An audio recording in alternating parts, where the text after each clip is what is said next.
George, good to see you. I'm glad you could join me today. It's been a while since I've seen you.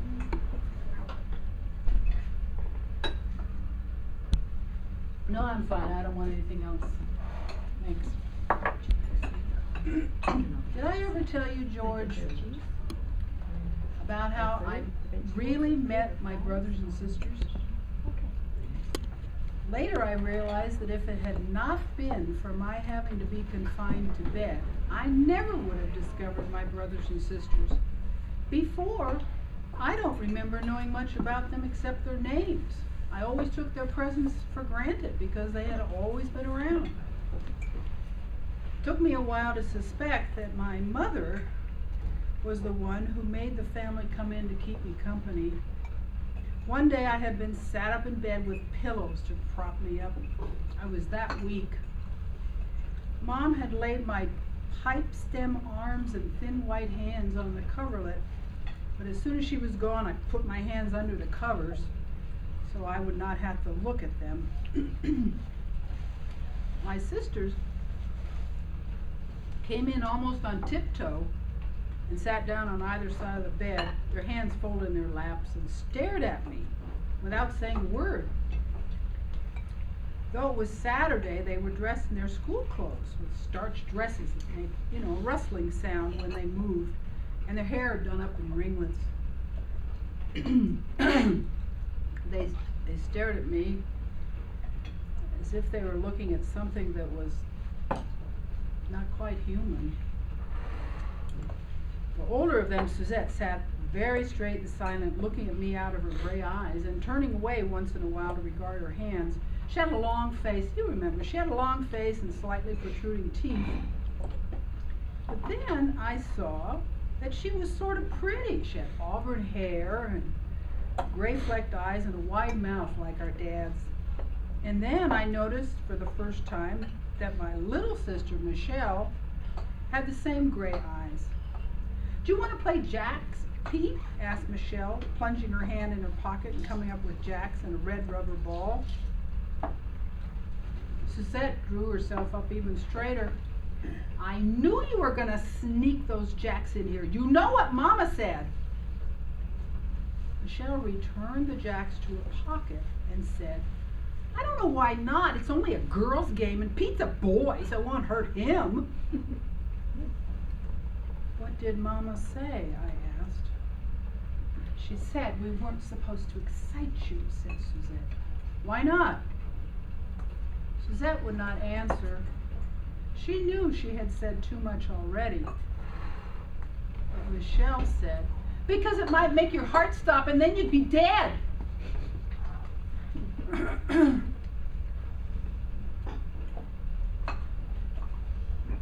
That's when I started to cry. Suzette leaped to her feet. "See what I told you?" she said to Michelle. At the aspect of my crying, Michelle turned pale and began to whimper. That was enough to make me stop crying and come to her defense. I took my hands out from under the covers and held them out to Michelle. "Come on, you can teach me to play jacks."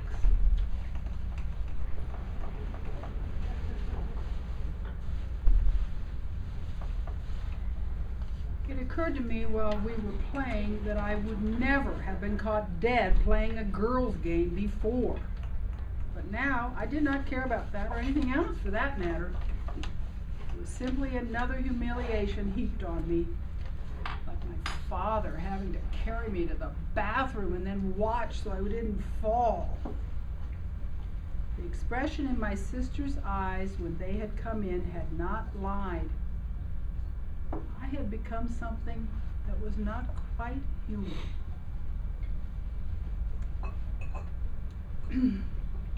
I became confused again when my brothers came in their turn. My little brothers, Mike and Gene, sprawled unconcernedly on the bottom of the bed. Gene picked up a funny book and began to read. And little Mike said, "You hurt any more, Pete? How does it feel when it hurts?" I tried to answer, but I did not know how to explain it.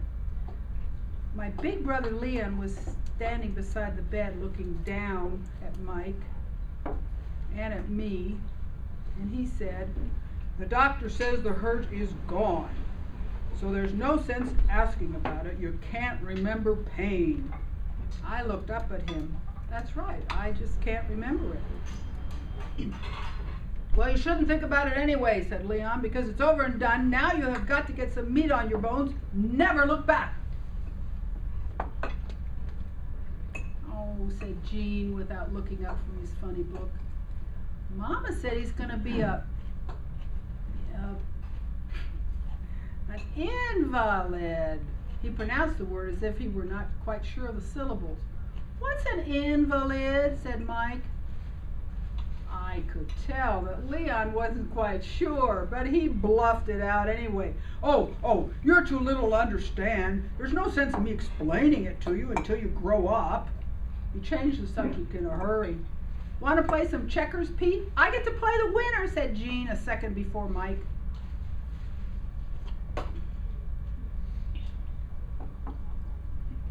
So with that, I quit staring at the wall and lived for the times when I could play jacks with my sisters, checkers with my brothers. I also began trying not to listen to the shouts and laughter that came in through the open window from where my brothers and their friends played outside in the warmth of a sun that I could scarcely remember.